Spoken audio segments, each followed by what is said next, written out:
Moving on, we've got the Telegraph now reporting on a 13-year-old who interviewed an anti-Israel protester, and he was better than anyone I've seen on the BBC, Cressida. The 13-year-old reporter challenging Gaza protesters. The BBC are too neutral. That's his opinion. So this is 13-year-old Josh. He's from a Jewish family. And he went out, he's been watching the BBC, and in his opinion, it was too neutral, and it wasn't calling out the war in Gaza the way he saw it. So he went to some of these protests, and he says he just wanted to speak to people himself. At times, he felt that the crowd was hostile, but he selected people who he thought might be good to interview while his father filmed the exchanges. And we've got a little clip of the interview here. Hamas was set up by Israel. Hamas was set up by Israel? Who helped to set up Hamas? When? Sorry. Finance Hamas? Yeah. I thought it was the Iranians that were financing Hamas. No, that's propaganda. Are you Jewish? No. I mean, it doesn't matter. No, I just wondered, but are you a Zionist? No, it doesn't matter. It does matter to me if you're a Zionist. So, Cressida, he's much better informed than the woman that he's the adult that he's interviewing. She's an idiot. Well, I mean, she denies that Hamas are funded by Iran. I mean, like, Iran don't deny that. No, well, quite exactly.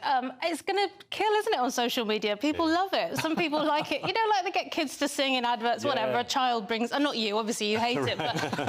No, the IDF have reposted it, then they praised him. Right. And he did say that if there's any anti-Semitism coming forward, he would edit that out and move on. He wanted people to speak up, but not to yell up and not to accuse people of stuff, although he did include this part in the interview. She does sound anti-Semitic to me, I mean, arguably. But also, I think what he's trying to do is to find a way where people can bridge the gap. I think he lives in an area that's probably diverse, and he wonders why people can't just have this conversation without accusing one another of having she accuses him of having some sort of agenda. He's 13. Yeah.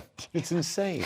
Yeah, it's very relaxing, isn't it, compared to most stuff we see on Twitter. That's a nice video to watch. I was saying at the commercial break that my local co-op owner told me that Zionism is evil and started to lecture me about the rights and wrongs of Israel. And I said, well, what about...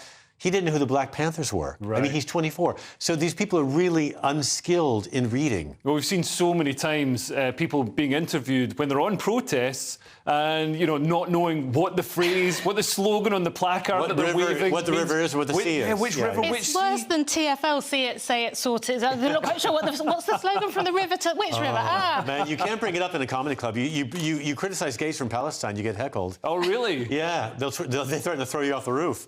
That's ironic. But yeah, it's really rough out there. But our job as comics is to make people listen a little. Although things are better for gays in Palestine now because they're running out of roofs to throw them off. So every cloud. That was our strategy. Anyway, we've got the